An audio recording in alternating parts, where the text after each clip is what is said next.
விசாரிச்சேன்க்கா. இத பத்தி யாரும் எதுவுமே சொல்லவே இல்லக்கா. தெரிஞ்சிருந்தா அந்த ஆளுகிட்ட முன்னாலே போய் பெர்மிஷன் கேட்டு வந்திருப்பேன்க்கா. எங்களுக்கு தெரியாதுங்க, இப்ப போய் நாங்க பேசி பாக்குறோம்னு சொல்ல வேண்டியதானே? அதுக்கெல்லாம் அவங்க சான்ஸே கொடுக்கலக்கா. கலாட்டா பண்ணி எல்லாத்தையும் அடிச்சு உடைச்சிட்டாங்க.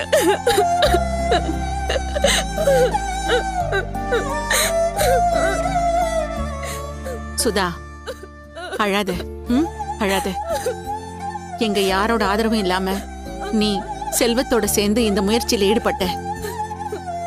இத பாரு, உன்னை நினைச்சு எல்லாருக்கும் பெருமையும் சந்தோஷமாவும் இருக்கு.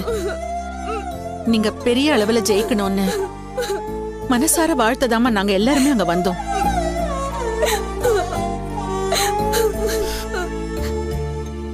ஆனா யார் கண்ணு பட்டுச்சோ தெரியலம்மா. சந்தோஷமா முடிய வேண்டிய விஷயத்துல என்னென்னமோ ஆயிடுச்சுமா.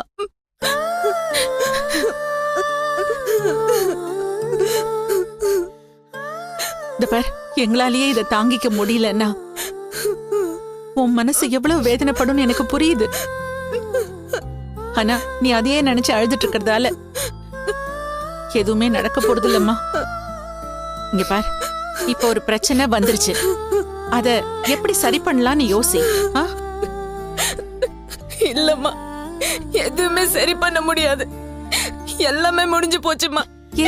எல்லாமே முடிஞ்சு போச்சு. சுதா, சுதா, சுதா, சுதா, சுதா, சுதா, சுதா, நில்லு சுதா. வா, வாடா. அருண், அவளை கொஞ்சம் பாத்துக்கோப்பா. அவளை தனியா விட்டுறாதீங்க. தைரியம் சொல்லுங்க என்ன. சரிம்மா, நான் பாத்துக்கிறேன்.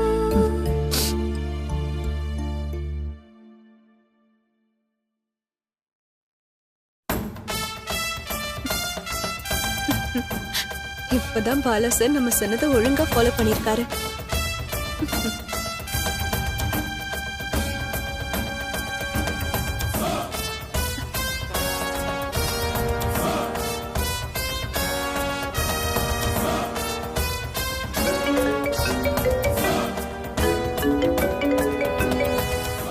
சொல்லுங்க வித்யா, அங்கே எதுவும் ஒன்றும் சொதப்பலையே? சொன்ன வேலையை கரெக்டாக முடிச்சிட்டனா? ஆமா பாலா, ஃபங்க்ஷன் நடக்கலன்னு இப்பதான் எல்லாரும் வீட்டுக்கு வந்தாங்க. ஆனால் நீங்கள் பயங்கரமான ஆளுங்க. உலகத்திலேயே தங்கச்சி கடை காலி பண்ண வச்ச அக்கா நீங்க தான். வாழ்த்துக்கள். கிண்டல் பண்ணாதீங்க பாலா. நான் என்ன வேணும்னு செஞ்ச மாதிரியா இருக்கு? வேற வழி இல்லாம செஞ்சேன். அவ வேற எங்கேயாவது கடை போட்டிருந்தா நான் ஏன் இப்படி எல்லாம் செய்ய போறேன்? நானே எல்லார் கூடயும் போய் அவளுக்கு வாழ்த்து சொல்லிட்டு வந்திருப்பேன்.